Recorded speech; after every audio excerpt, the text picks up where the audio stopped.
Hello, welcome back. Yeah, number 2 of the Steely Dan UHQR has arrived. Countdown to Ecstasy.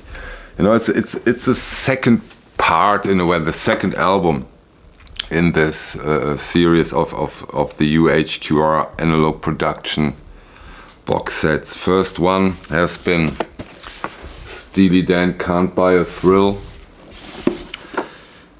And this one came with an amazing result, and of course you can imagine, due to a lot of reasons, I was very, very excited to give the Countdown to Ecstasy a serious listening, and thanks to Chet Kasem, who provided me with an original promo copy, I could do a comparison.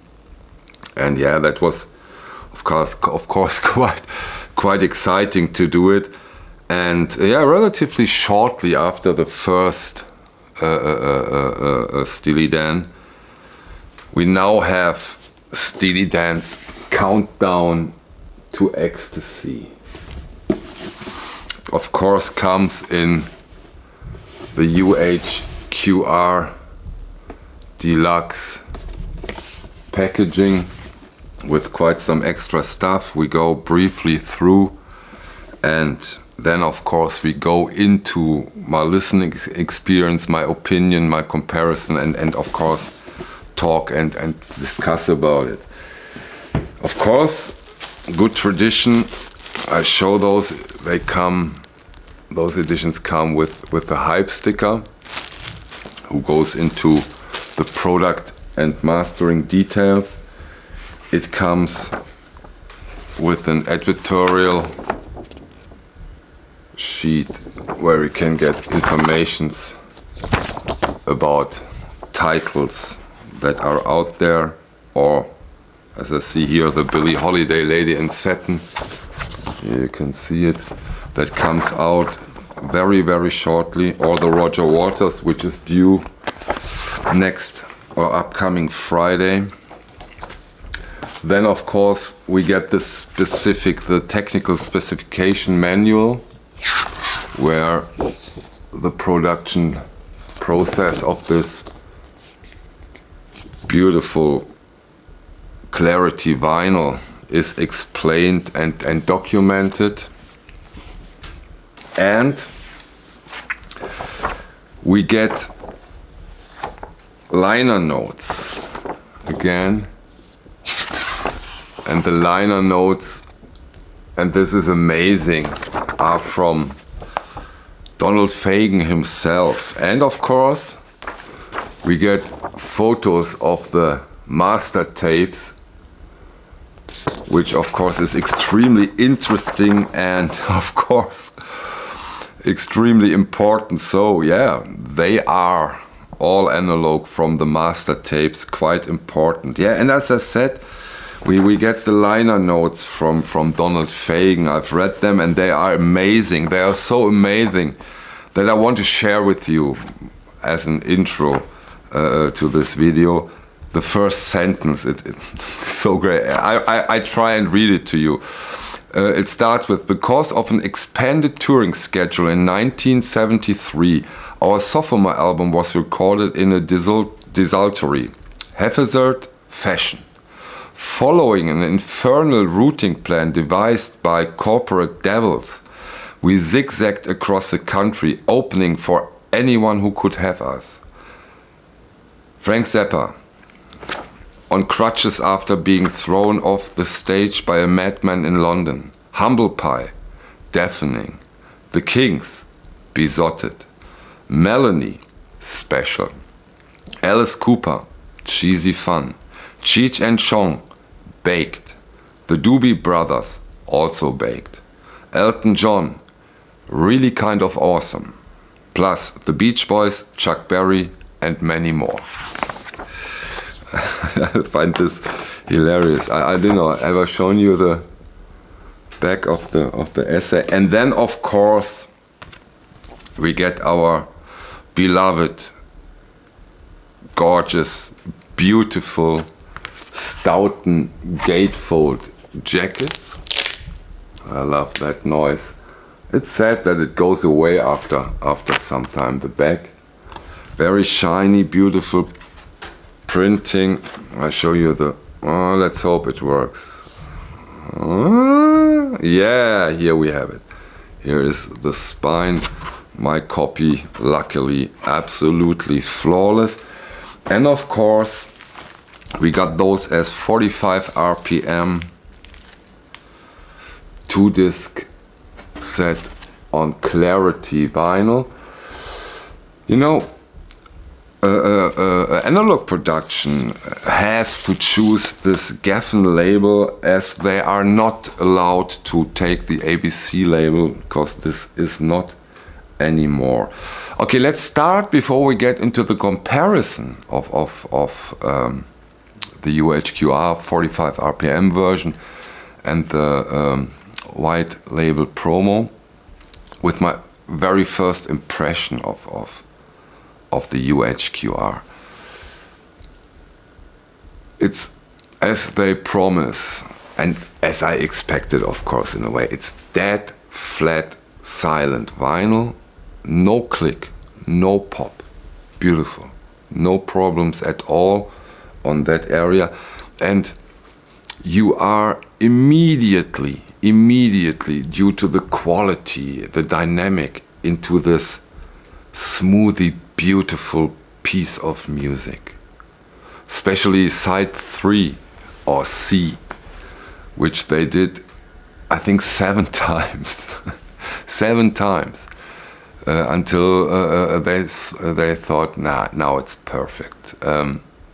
Which of course is probably not the things you do regularly, but for those UHQRs, they go the whole 9 yards, and yeah, you just hear it, you just feel it from the very first moment the music starts.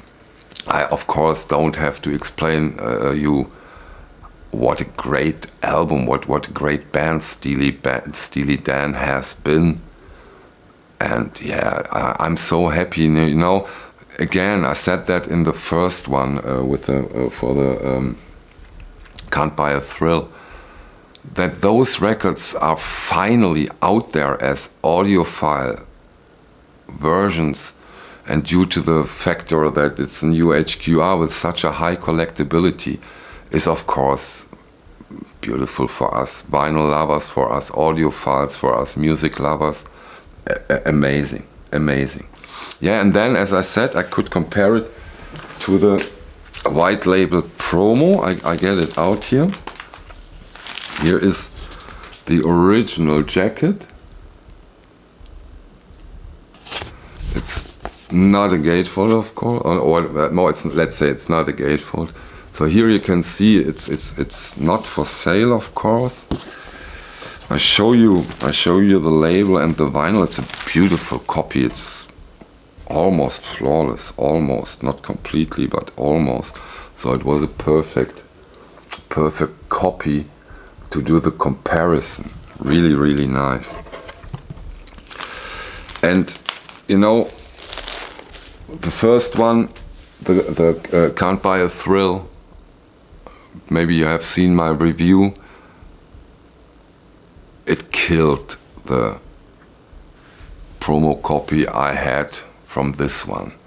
And in this case, yeah, you almost could watch my other video. Again, they added so much listening pleasure due to the quality, the way they cut this. It's such, you know, it underlines it. Steely Dan, the music of Steely Dan has a certain strongness, a certain smoothness, and that works so well with this cut. It's so much more in a way. It's such a fantastic listening experience with the perfect positioning of the voices, the the instruments are so natural, and they are there. And of course, this has of course all the advantages you can have. It's a 45 RPM, it has this clarity vinyl.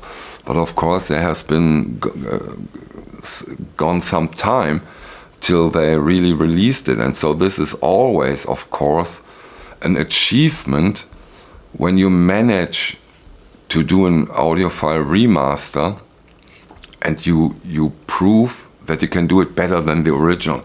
This is not the usual. This is not, or very rarely it's the case, at least when it comes to my opinion, since I compare those originals against audiophile reissues.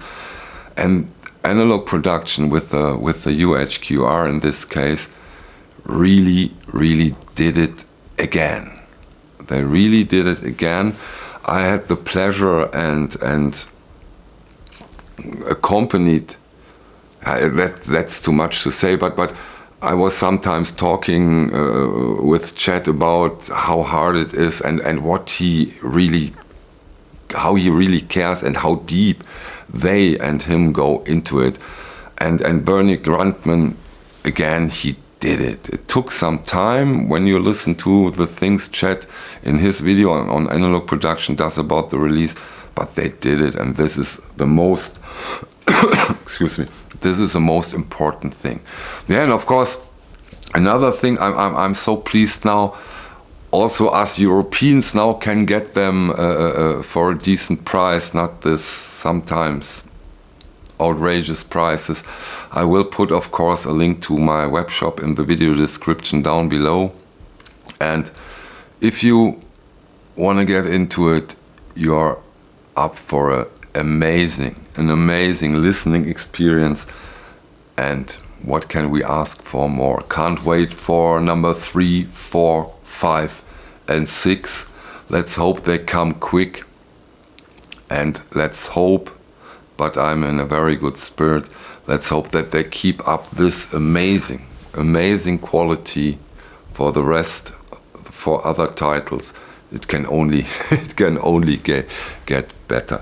Yeah, that's it. I hope I didn't forget anything to mention. Thank you for your time, and see you on the next one. Bye.